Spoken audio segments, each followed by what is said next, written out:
We are here again for a death battle. Phil's not here, he's out of town, so I'll be doing a lot of these vids by myself. Let me tell you right now, just by looking at the time on this vid, it's only 16 minutes long.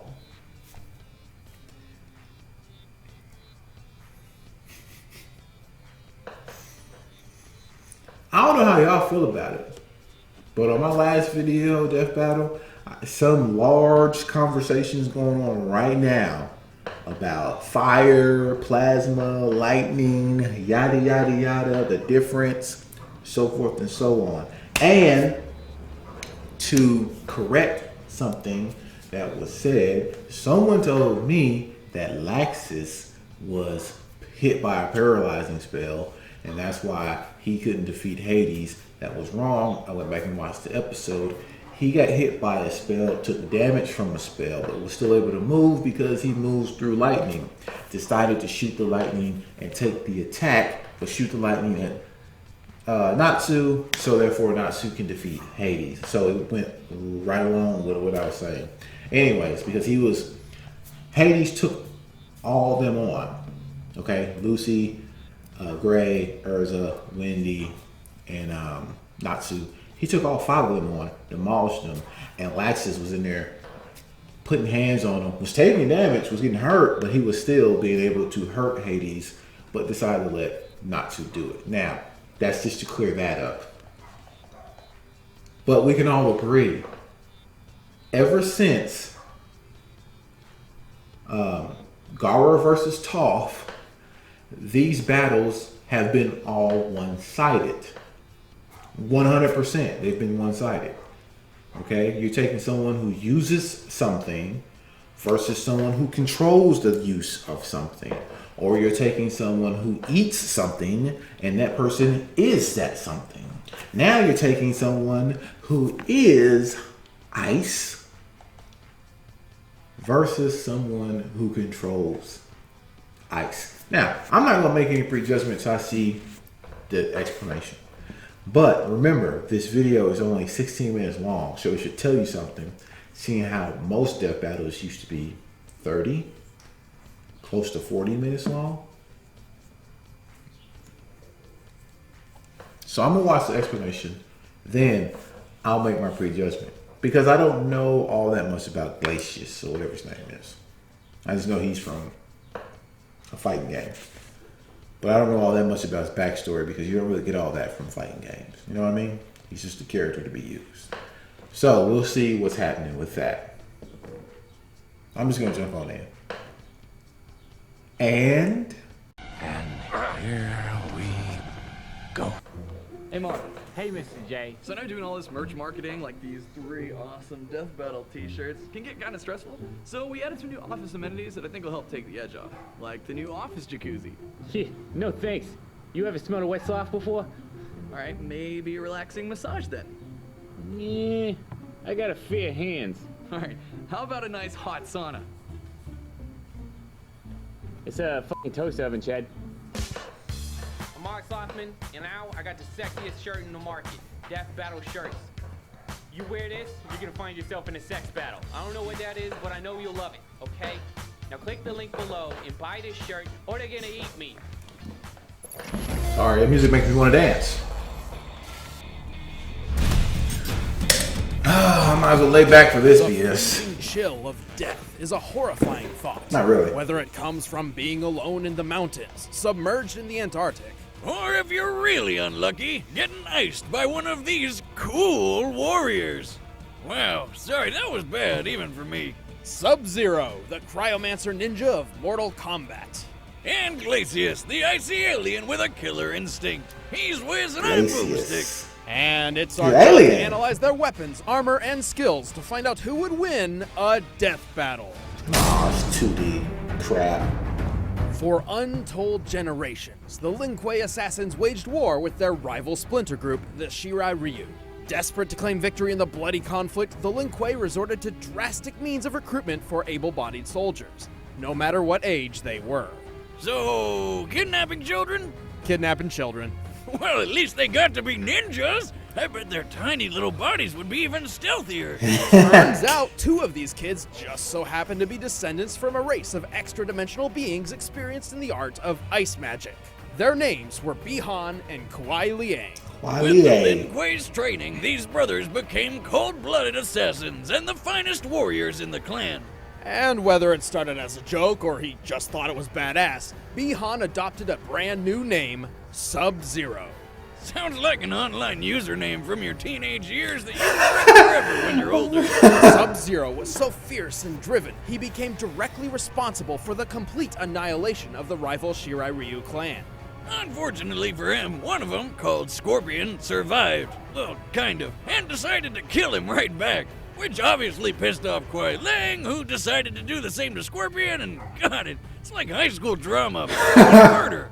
Striving to honor his fallen brother, Kuai Liang assumed his brother's mantle as the champion of the Lin Kuei. Sub-Zero was reborn. Sub-Zero. This new Sub-Zero is a master of Shotokan karate and Dragon Kung Fu, and enhances his martial arts with his deadly cryomantic abilities. Subby can freeze the moisture in the air to do tons of stuff. Yeah. He can make his own personal slip and slide, perfect for surprise attacks. He can form all sorts of weapons out of thin air, like daggers, swords, or even ice hammers. But best of all, the dude can make ice so cold, it instantly freezes anybody who touches it. This can be achieved through Sub-Zero's Ice Blast projectile, or the Ice Clone technique, both of which completely immobilize his opponent for devastating follow-up attacks. Did he just make a perfect sculpture of himself? Why doesn't he go into the ice sculpting business? Dude would make a killing. Ooh, just, you know, not the literal kind. He's got that down already. Sub-Zero can also implement his cryomancy and ninja talents in what appears to be near-instant teleportation, an unexpected ability which baffles even his fellow assassins. Yeah, but I bet that's still not as unexpected as turning into a friggin' polar bear. How, though? I want to do that. And best of all, after subduing his enemy, Sub-Zero has no qualms about tearing them to bloody shreds with one of his fatalities. Taking after his dear old bro's favorite form of murder, Sub-Zero can rip a person's head off with their entire spinal column in tow. This one's for you, Bihan. If he's feeling particularly nasty, Sub-Zero will toy with his opponent. He'll encase their lower half in ice and force them to watch helplessly as he tears them in half. Or for a quick death, he'll put them in a deep freeze that shatters like glass. At most, it takes Sub-Zero approximately 4 seconds to freeze a person in place, which in real-world physics is completely impossible. To induce full-body frostbite in that time, he would have to lower the surrounding temperature to negative 6.5 million degrees Wow. That's a stupid amount of cold. 13,000 times colder than absolute zero, to be exact, making it a temperature which literally cannot exist.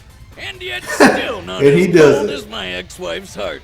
Ha! Anyway, Sub-Zero has more than earned his reputation as one of the most fearsome fighters in the Mortal Kombat universe. He's strong enough to break titanium statues with a single chop, quick enough to dodge an oncoming rocket, and he defeated some of the best warriors across multiple dimensions. Like the lizard dude Reptile, and Taven the half-god, who single-handedly defeated dozens of Lin Kuei assassins. He's beaten his rival for life, Scorpion, several times, and even took on Batman? With sheer willpower, he survived injuries no normal person could walk away from, like getting torched in the face by a flamethrower, or being double impaled through the torso, and then torched again. Whoa, that's a lot of blood. Like, how does he have any life? Right? Right? But that pales in comparison to when he underwent the procedures which turned him into a cyborg, Yep. and then was blown apart and reassembled into human form while still conscious. Damn, what a tough son of a bitch. But don't overestimate him. Although Sub-Zero keeps company with powerful spirits, undead wraiths, and immortal gods, he's not one of them. He may have incredible powers, but he's still just a mortal man. Also, his emotional baggage and desire to live up to his brother's name has clouded his judgment more than once. But that didn't stop him from becoming Grand Master of the Lin Kuei. He changed their goals, turning them to the side of good, and even formed an alliance with his old rival Scorpion over a nice brunch. Life couldn't get any better. And then they found dragons! That makes everything better. Dog. Dragons. Lin Kuei scum. Death is more honor than you deserve. Beyond our solar Here we system, go. advanced civilizations are governed by the 88 decrees. Should anyone dare violate 88 these laws, decrees? they will find themselves 98 targeted by degree the album, galactic baby. marshals. AKA Space Cops. One of these alien officers was sent to Earth to investigate an eerie distress signal, but he was shot down by the world-dominating corporation called Ultratech. You know, evil Walmart. Ultratech had reverse-engineered Cool. equipment from an alien crash some decades prior, the Roswell incident. However, the use of advanced technology by less developed species is a clear violation of the 88 decrees. Kinda like if you saw a chimpanzee pick up a flamethrower. It'd be awesome, but you'd want to take it away real quick. Determined to correct these wrongs and return home, the alien marshal set his sights on bringing Ultratech to their knees and recovering his lost technology.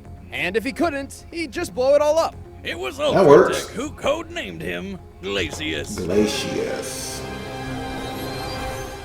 Don't let his name fool you. Glacius wasn't always known for his fancy ice powers. Actually, he comes from a race of aliens with weird telekinetic abilities. Psychic By powers. manipulating simple molecular structures, Glacius can use the environment nearby to create armor around his inner body. This came in handy when his ship was shot down in Antarctica, and he lost his native shell.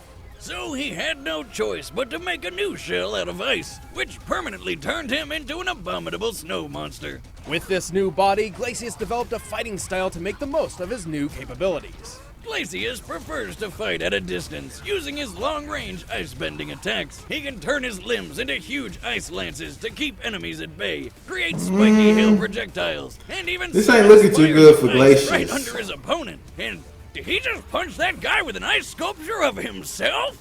More or less, that is the Shatter Technique, a powerful burst of energy which summons a mysterious uppercutting ice sculpture. Perfect for opening up some sweet combos on his foes. Still, for all his keep-away game, you'd think he'd be a total chump up close. But remember how he can move ice with his mind? Well, he can melt it too, including himself.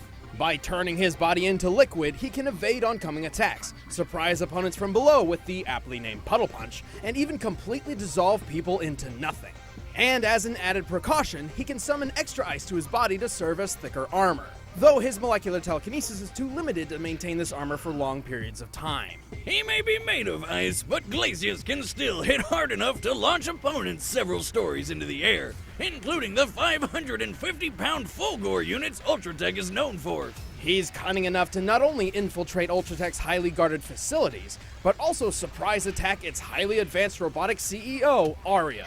Before making his move, by Arya's own calculations, Glacius was able to drop the temperature of the entire room by 122 degrees Fahrenheit in 0.026 seconds. That's a quarter of a tenth of a second. Wow. Just like Sub-Zero, he can lower a person's temperature by like thousands of degrees to freeze his opponents completely solid. And then he makes them explode with his mind. Maybe Glacius's real name is Kelvin, because that's colder than absolute zero. Feel like that was some sort of nerd joke. Had to Yes, be. it was. Had to be. Yeah, you're not allowed to make a joke ever again. Oh, why do you gotta be so cold? Anyway, in Glacius' mission to bring down Ultratech, he battled and defeated dozens of killer robots, a zombie pirate, a genetically engineered dinosaur fighter, and a werewolf. He even killed Cinder, the guy who's made of friggin' fire. You know, opposite ice. Glacius is ridiculously intimidating, but he does have a weakness. His natural body within the ice is fragile and defenseless. His entire fighting style is built around keeping foes away for this very reason. So, how many licks does it take to get to the center of a I glacier? think Sub-Zero's gonna win because of that God, he weakness. looks like a giant popsicle with legs. Come on. You know what, Boomstick? You're fucking weird.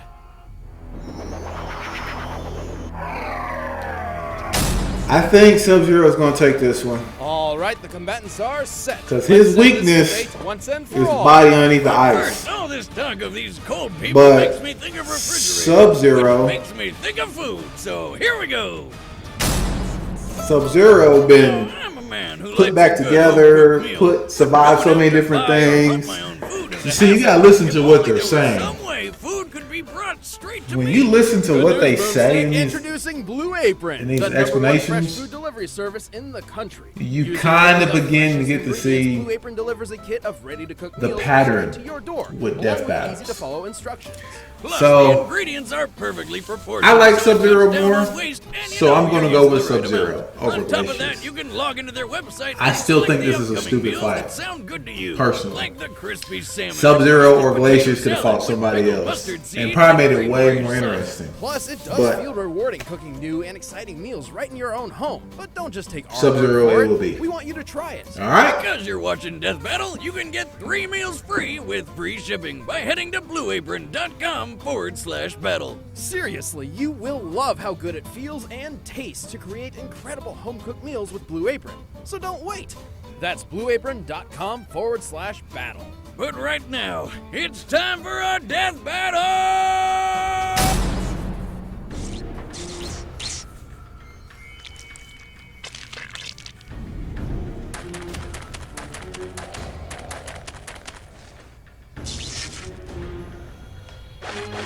Why is that Samus's ship? Just a different color. Your race is new to me. You will know the chill of death.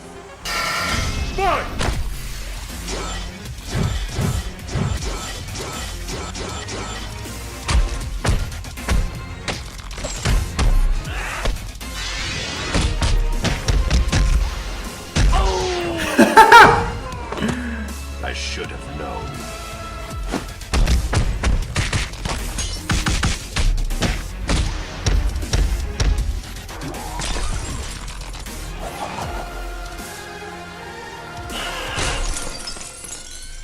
Challenge accepted.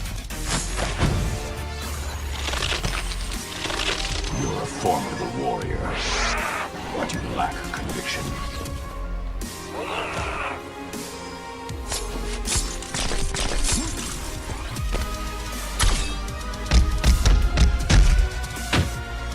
Time to die.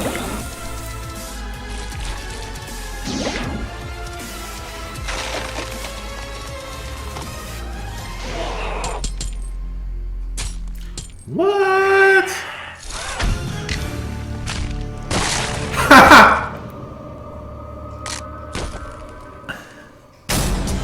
I know it's See? a theme and all, but that was just ice cold. Glacius and Sub-Zero seemed to be a near match in terms of cryomantic abilities. Yeah, But it kinda. was Sub-Zero who had the training and the power to bring Glacius down. Sub-Zero has fought ninjas, robot ninjas, secret agents, movie stars, gods, and even fellow ice warriors. Glacius really didn't have anything Subby hadn't seen before. And while their speed was fairly similar, Sub-Zero's impressive reflexes and ninja-like skills gave him one of the most important edges in this fight. He could maneuver around Glacius's keep-away strategy, and his teleportation kept him a step ahead, even able to avoid Glacius's liquid form. And while Glacius did possess a minor form of telepathy, there's no evidence to suggest that it was used for anything other than direct communication. Sub-Zero could take a lot of hits, so he wasn't going down easy. But if you put their defenses told you, side man. by side, Glacius's You watch ice these armor enough, does seem better. But you it begin really to get to matter see the because pattern Sub of could death just battles. chop right through it. Sub-Zero could shatter titanium statues in a single blow, a feat which requires at minimum 63,000 pounds of force per square inch. And titanium is obviously tougher than ice. Assuming Glacius' shell is composed of blue ice, the purest and toughest form ice can take, it would still only take at most 57,000 pounds of force per square inch to crack his entire body in half. And he didn't even need to go that far. Just get to the squishy insides in the middle. I guess you could say that Glacius had his expectations. See, they showed Glacius' weak The winner point, is Sub-Zero. and they showed how tough Scorpion was. I mean, Sub-Zero Hey, was. I'm Ben, I play Wiz, and I'm about to show you the matchup for the next death battle. And after that, please click that button over there to try a first membership and see the next episode before anybody else. Thanks for watching. 17. This is better. This is way better. That made me happy. That is a better matchup. The matchups here lately have been kind of bad. That is something interesting. That is interesting to me. I don't know about you guys. That's interesting to me though. I picked Sub-Zero. Sub-Zero won, so I win. I wonder how this would turn out if Phil was here. I wonder if he would have picked Glacius and gave me Sub-Zero. But look, if you watch enough of these, like I said, I've been watching these for 4 or 5 years now. All right, it's been in the making. You begin to pick up the patterns of death battles. When they're describing how tough someone is, but then they begin to show you how weak the other one is, you kind of just know how this is finna go down. Like you just do. You just know how it's gonna happen. So, what can one say? I'm actually interested in that next fight though. That's interesting. That's an interesting fight. This one right here, I kind of knew. All right. So enough about that one. Miss Marvel, or Captain Marvel, however you want to say it. Yeah, Captain Marvel versus 18. I'm gonna have to see what type of explanations they're gonna use for both before I even decide, I guess. You know what I mean? Anyway, hit the like button. If you're just passing by, thank you for coming by. Remember, don't feed them trolls. And your boy is Nixon.